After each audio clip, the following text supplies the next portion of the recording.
Hello friends, I am glad to see you again. Today I will tell you about the homeowners association that wants to have rooms in my house. The first time I met the person who called himself the boss of our homeowners association, he was standing on my porch with a folded-up tuxedo shirt stuffed into a grocery bag and the manic grin of someone who thought a grin could make a demand legal. I'd just pulled 2 blueberry muffins out of my old oven, one with a scorch mark that looked like a comma, and I still had the potholder on my hand when he knocked. Behind him stood 2 guys who had the matching neon polo shirts of door-to-door internet installers, except they were carrying clipboards with the HOA's leaf logo stamped in gray. The boss, who introduced himself as Drennan like the name alone would unlock my house, wiped his hands on his pants and said he was there to collect my keys. To what? I asked, still half laughing because I thought he was fundraising or selling discount cards for a kids' team that didn't exist. He had the greasy confidence of a magic trick nobody asked for. To the 2 spare rooms, he said. Board voted last night. We're allocating underutilized rooms for community profitability. You live alone in a 3-room house and the neighborhood needs revenue. You keep 1, bedrooms are a courtesy, 2 go to the association, we'll take care of tenants. It's win-win. I remember the word stacks because it was the one that turned my laugh into quiet. He said I had stacks of rooms, like I'd hoarded them. Stacks. In my 3-room house. My place is a small rectangle that looks like someone sketched a cottage on a sticky note, and a contractor built it from memory. 3 rooms means a multi-use front room, a tiny kitchen fused to a dining nook, and a single bedroom with a door that sticks when the weather's humid. I use the front room as my studio where I finish woodworking projects for extra cash. The bedroom is where I sleep. The 3rd room, if we're counting like a property listing, began life as a porch that a previous owner turned into a little office with 1 window that rattles in a good wind. Every inch of it is mine, because I pay the mortgage and the taxes and the HOA dues that keep the mailbox kiosk painted and the pool keys rotating like sacred jewelry. You need 2 rooms, I repeated just in case my ears were misfiring. Out of the 3 rooms in my house. He nodded like a dentist who wants you to say, ah. Otherwise, he added, we're going to have to take more formal action. Eviction is on the table if you can't comply. I looked at his grocery bag. The tuxedo shirt inside had a lipstick smear on the collar like a red check mark. One of the polo guys jotted something, then looked up with an expression I recognized from people who think clipboards are armor. You can't evict me, I said, still gentle. This is my house. He made a whistling sound like I'd said a cute thing. The board has emergency powers to monetize common assets for fiscal health, he said. You may think your rooms are private, but the community charter recognizes equitable allocation. It's all very above board. We'll have you sign a license agreement. We've already got renters lined up. You'll love them. Travelers. Quiet. They won't be in your way. One of the polo guys held out a 4-page packet with a blank line for my signature and an immediate surrender clause printed in bold like a dare. I read the first sentence and had to put my potholder down on the windowsill to get both hands free. The muffins steamed behind me. My cat, a polite tortoiseshell named Raisin, sat on the table and watched like she was ready to testify. Let me show you something, I said. It's new, really cutting edge. It's called the Constitution of my house. I wish I'd been the kind of person who slammed a door, but my reaction was the opposite. I invited them inside, not because I planned to let them claim anything, but because I know people who prey on the polite thrive on thresholds. You let them stand on your porch and they think it's a foot in the door. You invite them in, and suddenly there are witnesses. I also had a phone on the kitchen counter with a red record button that could be pushed without drawing attention. Where I live, as long as you're part of the conversation, you can record it without telling the others. I pushed the button like I was turning on a radio. We stood in my front room where my oak standing desk took up half the space, and my tool bench took up the other half. There were 2 stools with paint on their legs, a coat rack that doubled as a drying rack for varnished boards, and mason jars of picture hangers and sandpaper pieces sorted by grit. On the wall was a schedule I'd printed from the HOA's own emails. Board meetings and budget drafts and pool maintenance closures that always lasted longer than promised. I pointed at one particular date circled in yellow. The calendar month was last month. The circle was around annual budget adoption 7 p.m. I was at this meeting, I said. You read the budget aloud and said we had a carryover surplus, though you never explained how we had a surplus when we also had a severe shortfall 2 months prior that required emergency dues. I asked for financials. You said they were being audited. You said it like the sacred word would end questions. You told me I'd have to file a written request for records and that it would be considered at the next meeting. He laughed and said he didn't remember me. People who are used to talking at a room never remember anyone else's voice. I filed that written request, I said, tapping the little clipboard on my corkboard where a copy was pinned with a pushpin shaped like a bird. Under our state's HOA statute, I can review the association's books and minutes. Did you know there are specific deadlines for producing those documents? There's also a fine if the association doesn't comply. It's daily. It adds up like interest. He tilted his head. The polo guys exchanged looks. Raisin flicked her tail. Our lawyer is going to love you, he said. You write cute letters.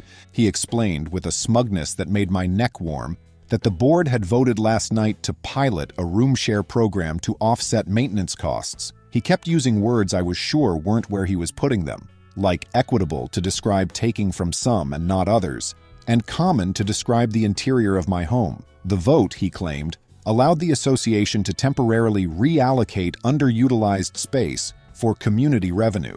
He said he was giving me the great honor of being the first participant because I live alone, and because the board had concluded that I had less need. Less need according to whom, I asked. According to the board, he said. We're the stewards. Sometimes leadership requires unpopular decisions. His smile was rehearsed. We're not bullies. We'll be good guests. We'll install digital locks and keep tenants to a two-at-a-time policy. And if you're worried about your valuables, we can provide a safe. It's against the law, I said, not raising my voice. My deed gives me the exclusive right to possess my house.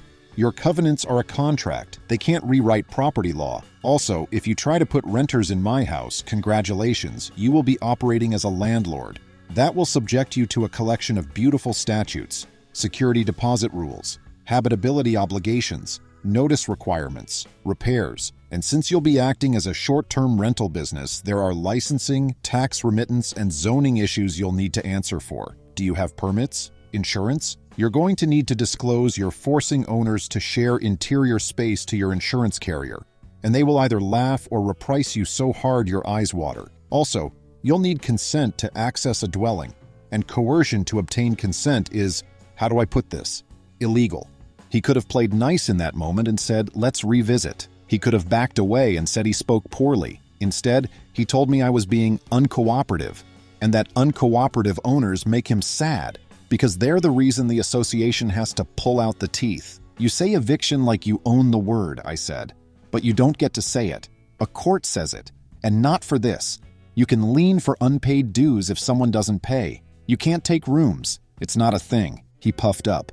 Some people in positions like his come to believe that the HOA is a local monarchy. If you live long enough under a flight of committee people who love the tap of power, you learn that the tone is more dangerous than any rule. I watched him look around my little house like a realtor evaluating square footage, like he could convert anxiety into rent money.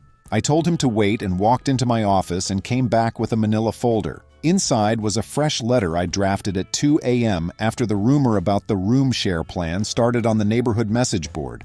A rumor started by a screen name called Yard King, who turned out to be Drennan pretending to be a neighbor. The letter cited specific parts of our recorded covenants, including the section where the association's authority over common areas stopped at the lot lines and where the association's right of entry, limited to emergencies and certain repairs with notice, did not extend to commandeering interior space absent court order. It cited our state's Residential Landlord-Tenant Act, which required written leases, prohibited self-help lockouts, and recognized a tenant's exclusive right to possession, something impossible for a board to claim on behalf of a third party without my signed consent. It cited the Consumer Protection Division guidance about unlawful threats by associations, and the chapter in our state's HOA statute that granted owners the right to inspect financials. It wasn't a threat, it was a promise of process. I slid it onto my table, pulled a pen from the jar, and wrote "Received" on the top with today's date. "Sign here," I said, flipping it so he could acknowledge he'd been given notice. He hesitated, then scribbled a signature that looked like a lazy worm. "Okay," I said, "now you can leave." He didn't leave. He set the grocery bag on my table and said the board was planning to come back at 6 with a locksmith if I didn't comply. He made it sound generous, like they were offering me a 6-hour grace period. I walked him to the door without touching him. My phone's timer, set out of frame, whispered a soft tick. I smiled because the recording had captured every piece of that little speech, including the 6 with a locksmith. When the door closed, I slid the deadbolt and then the second deadbolt that makes the frame thrum in a satisfying way. I turned off the oven because the muffins had become punctuation marks. I picked up Raisin and told her that some men mistake their clipboards for warrants. Then I started making calls. The thing about being a quiet person is that people assume you're also a slow person. But quiet builds a lot of information in your head, and when you finally have to use it, it's like someone opened a fire hydrant. The first call was to a neighbor named Briar who runs an online store from her garage and keeps track of the HOA like a sport. The second call was to the non-emergency line at the sheriff's office because I wanted a courtesy note that an association had threatened to enter my house without my consent. The dispatcher asked me to repeat that, then asked for the exact language. I told them, "Locksmith at 6, explained I wasn't asking for a squad car to sit outside all day, just a log entry and a heads up that a potential trespass was brewing. She made notes, asked for the names, and gave me a report number that I wrote in pen on my palm. The third call was to the state's Consumer Protection Hotline. I figured I'd hit a tree of voicemail, but I got a person named Neville who sounded like he survived on coffee and stubbornness. He listened to the summary and asked if I had the association's documents. I did. He asked if I had the rude threat recorded. I did. He asked if I would email the recording division's complaint intake with those items. I said I would. He told me to add potential unfair practices by a common interest community association to the subject line, and that if an association was representing it could evict or force a surrender of space without court order, that was a problem. He used the word problem with an authority that felt like a raised eyebrow in document form. Then I called the county recorder's office to confirm the official covenants on file matched the ones we'd been sent in the welcome packet when I bought the house. They did. Then I emailed the board my written notice requesting records again, specifically the minutes of the last 3 meetings, the ledger of all assessments collected in the last year, the list of expenditures over $500, the maintenance contracts, the management agreement with the property manager we barely saw, and any legal opinions they claim to be relying on to approve the room share plan. I copied the management company and noted the statutory deadline, highlighting the fine for non-compliance not because I intended to collect a daily check, but because if people like Drennan thought they were saving the neighborhood money by bullying me, they should also know I'd found the meter they were about to start feeding with quarters.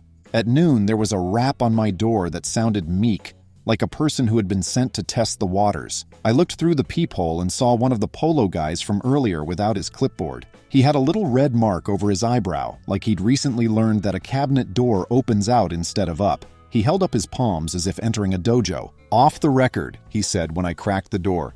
"I'm just part-time. I was told we're reallocating unused space and I needed cash, so I signed up.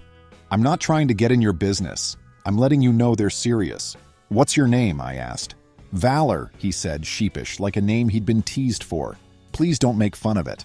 "It's a good name," I said. "Thank you for the warning." He exhaled like the air had been heavy all morning. "You didn't hear it from me," he said, then turned one way and then the other like a cartoon spy before gliding off. I considered leaving the house to work somewhere else for the afternoon, but then I pictured the locksmith's face when someone's plan ran into the law, and I wanted to be there for that moment. I set up in my front room with a chair by the window and the sheriff's report number on a sticky note. I placed my deed, my covenants, and my rights request letter in a neat stack, like a tiny courthouse in paper form. I placed Raisin's carrier by the back door in case I needed to make a quick exit if the locksmith turned out to be an idiot, but I doubted it. Good locksmiths don't cut corners like that. They like to be on the right side of property lines. At 4, Briar texted me a screenshot from the neighborhood board where the thread titled "Tough Love for Tight Budgets" had been updated. There was Drennan, under his own name this time, cheerleading about how the association was simplifying space and unburdening the underutilized. There were 10 comments that were basically a chorus of "what" and "you can't do that," and one note from a user named Porch Swing who wrote, "Try my door and see what happens." People were waking up to the idea that the board had gotten too creative with other people's private rooms. There were also 2 residents who said it sounded fair because fairness had been explained to them as "everyone else carries your load." Fairness is a pretty word you can bend into a pretzel if nobody stops you. At 5:30, a white van pulled to the curb and a guy climbed out wearing a shirt with a stitched oval that said Manton's Lock and Key. He didn't walk with the swagger I expected. He walked slowly, reading a paper in his hand.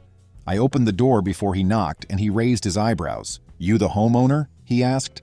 "Yes," I said. "Did someone call you to break into my house?" He inhaled like a man about to drink hot coffee. "They called to change the locks on association property." "Uh-huh," I said, handing him the stack of documents and pointing to the line that said these walls were my exclusive possession. "You do that without a court order," I said quietly, "and you become part of a crime. Let me help you avoid that." He read slowly, mouth silent. He looked like a man who learned by touching and was now being asked to learn by reading. He flipped the deed back into the stack and nodded at the covenants. "I don't do domestic disputes," he said, then clarified, "I don't touch locks without the person whose name is on the deed present and consenting.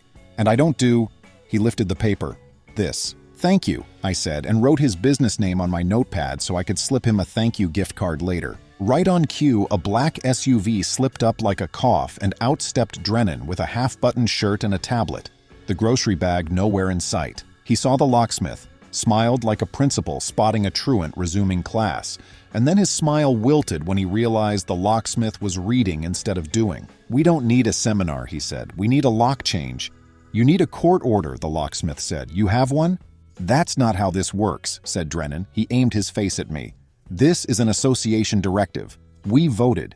The law respects our vote. The law respects deeds," the locksmith said. "And judges. Good luck." He stepped back, climbed into his van, and turned the engine with the resignation of a man who expected a fight and then had to settle for a story.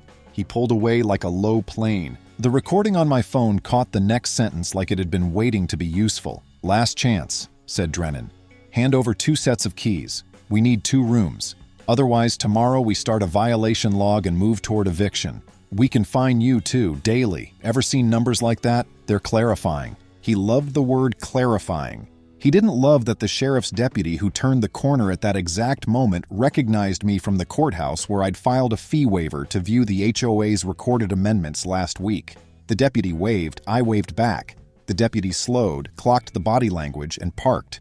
The way his boots hit the curb suggested he had met men like Drennan before. The deputy asked what was going on.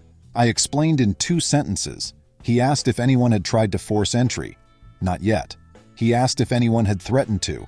Locksmith at 6, I said. He asked if someone had said the word eviction. I nodded. The deputy tilted his head and asked to see the papers. I handed them over. He read faster than the locksmith. When he was done, he handed them back and faced Drennan. "You don't get to do that," he said. "You don't get to threaten to enter her house without a court order. You don't get to threaten to evict someone from a house they own. If you keep pushing like that, you're going to make your life complicated." "This is association business," said Drennan, trying to pull the jurisdiction blanket over himself. "This is private property," said the deputy. "My advice, take it to civil court. Or better advice, don't, because you'll lose." He looked at me. "If they come back, call us." Drennan's nose went a little pale. He muttered something about lawyers and stalking off like a person who'd intended to kick a door but didn't want to do it with an audience. When the SUV disappeared and the evening softened, I let myself breathe. I sent the recording of the conversation to my email and to Briar because backups are how you sleep at night. I fed Raisin her tuna and sat on the floor next to her and told her today was going to be a long story I'd be telling for a while. Raisin had the expression of someone who knows people act strange when they're told no. I wish I could tell you the story ended there, but people like Drennan don't fold after one bad hand. If a person believes they can convert nerve into authority, they double down. And if they think everyone else in the neighborhood is too busy or too scared to push back, they triple down. The thing he hadn't counted on, what makes people like him so convinced that their boldness will be rewarded, was that I'd been quietly reading our documents for months, waiting for a fight like this to become a gift. Because if they tried to take my rooms, the line they crossed wouldn't be fuzzy, and it wouldn't be a matter of opinion. It would be a matter of law, and the patrol car that took up residence in the neighborhood that week wasn't for me. By the next morning, I had a binder on my kitchen table that made my house look like a tiny courthouse. I labeled the tabs like it was finals week: covenants, statutes, management agreement, budget, emails, recording, sheriff report, complaints. I added a fresh tab called notices and slid in 3 letters printed on good paper: I sent them certified, return receipt requested, and then I sent them again by email with red receipts turned on because sometimes being annoying is a survival skill. The first notice was to the board and the management company, demanding inspection of records under our state's common interest community law and the association's own covenants. I listed every document I had a right to see: meeting minutes for the last 12 months, financial ledgers, bank statements for operating and reserve accounts, contracts over $500, the management agreement, and any legal opinions relating to the so-called room share plan. I quoted the statute that gave them a short window to comply and the daily fine for non-compliance. I asked for a specific appointment time within the statutory period and wrote, "I will attend with a notary and a scanner." The second notice asked politely for a written retraction of the threat to enter my house and an agreement that no one would attempt access without a court order. I added one sentence that felt like sunshine on paper. Any attempt to enter will be reported as trespass and unlawful interference with property. The third notice was addressed to the County Code Enforcement Office, a complaint that the HOA had represented it would place renters into private homes, which, if attempted, would violate zoning and short-term rental licensing rules.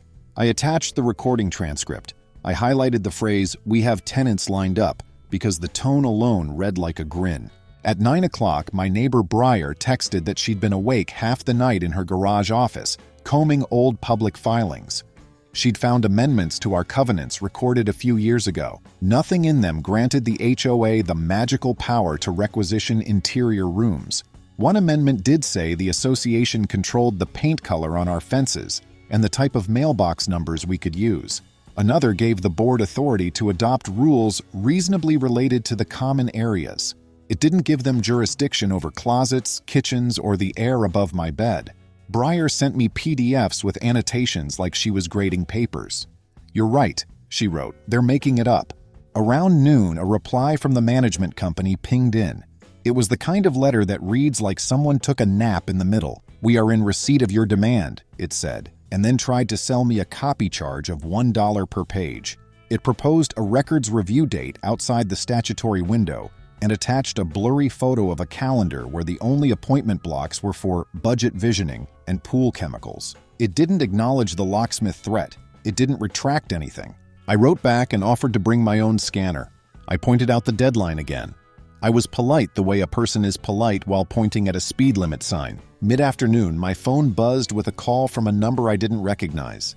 When I picked up, I heard the coffee and stubborn voice of Neville from the Consumer Protection Division. He told me he had forwarded my complaint to their investigations unit and had also sent a "We saw this letter" to the HOA's registered agent. In his world, a "We saw this letter" was like a porch light suddenly flicked on at midnight. "If anyone threatens entry," he said, "call law enforcement. If any retaliation happens, document it. You're doing fine." Valor stopped by after work without his neon polo. He wore a sweatshirt with a tiny embroidered whale that had seen better days and kept twisting the sleeves in his hands. He asked if he could talk without being on camera.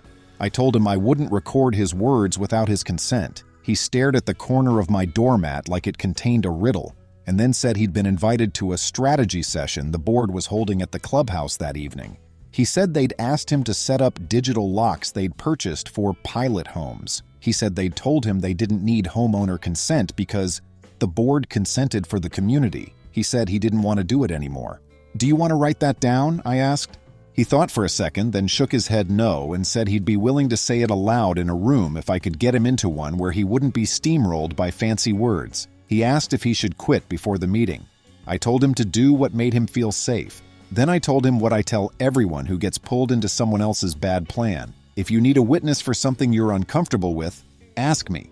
I'm not afraid of clipboards. That night, I went to the clubhouse with Breyer, two other neighbors who I knew had patience for parliamentary procedure, and a calm that only looks like calm on the outside. Our clubhouse is a single multi-purpose room with a little kitchenette and a blowing air vent that whistles if anyone turns the thermostat below 70. Residents can attend board meetings and comment, but there's a dance the board likes to do with words like executive session and not on the agenda to keep people quiet. I brought a printed copy of the open meeting rules and the section of our own bylaws about adding items to the agenda at the beginning of a meeting by majority vote. I also brought a simple tripod and my state's one-party consent law printed on a card.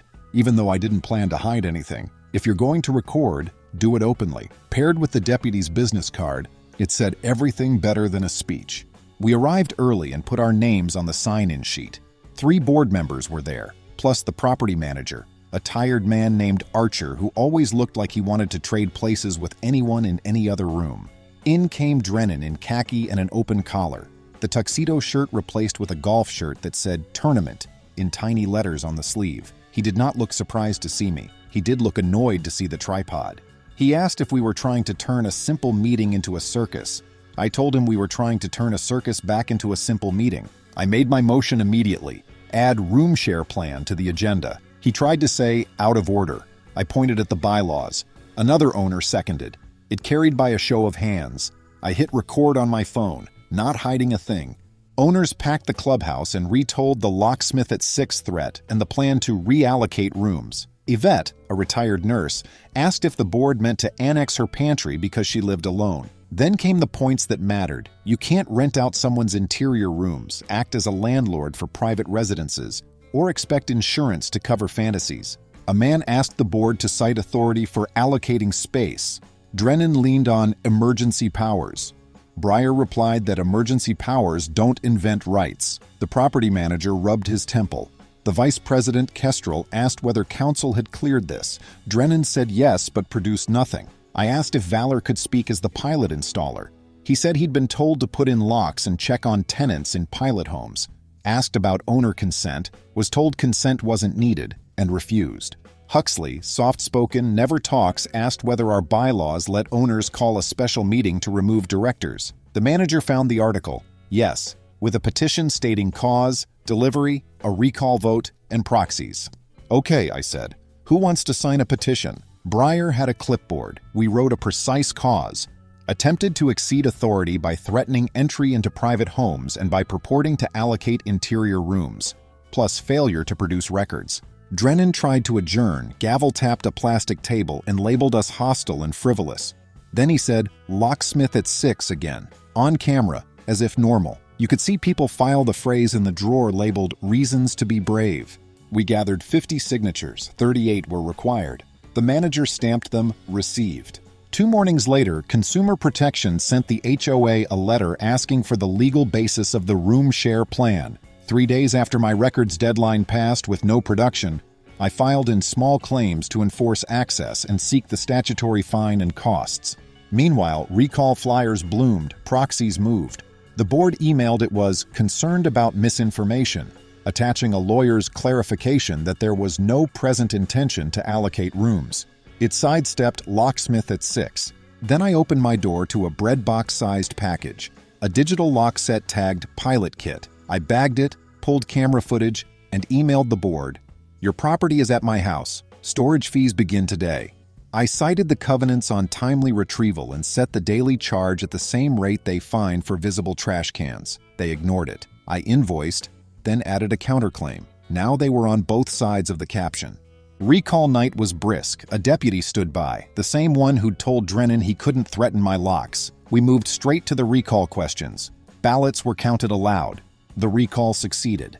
The president, treasurer, and secretary were removed. Kestrel survived by a hair, but resigned, saying she'd tried to slow the room idea and failed. We nominated interim directors and elected 3 practical women. Sworn in with a hand to a binder, they sat like people checking for splinters. Motions flew: suspend all room share activities. Affirm interior space is private. Hire a forensic accountant. Cooperate with agencies. Send preservation letters to former directors. 2 weeks of paperwork followed. Code enforcement issued a cease and desist. The new board promised abandonment and a written policy. Their counsel offered me records and to retrieve the lock kit if I'd dismiss. I asked for the statutory fine and costs. They cut a check and picked up the kit with tongs. The forensic report landed. Undocumented reimbursements, consulting fees for the room share plan, association money on lock kits and member engagement attire, including that tuxedo shirt. The insurer declined coverage for willful acts. A repayment plan began, secured by lien if needed. Separately, I won a 1-year civil harassment restraining order barring Drennan from my home and from contacting me except through counsel. Sleep improved. The property manager resigned for a saner job. The new board formed a records committee, built a transparent portal, and fixed sprinklers without inventing a program that turned bedrooms into hostels. Life regained shape.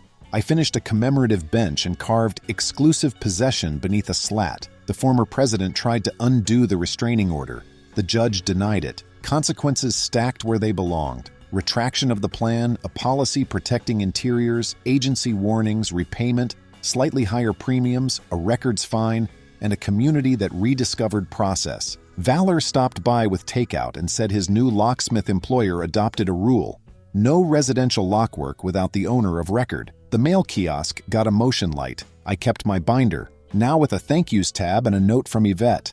If anyone tries to take your pantry, call me. My 3 rooms are still my 3 rooms. The HOA can pick mailbox fonts and schedule pool cleanings. It cannot turn my couch into a cash register. If someone with a clipboard says they need your rooms to make money, invite them in, hit record, and let them talk. Then out-paper and out-process them and point to your deed. That's how it ended for us properly. That sentence, "This is my house," will hold. Friends, thank you. See you soon.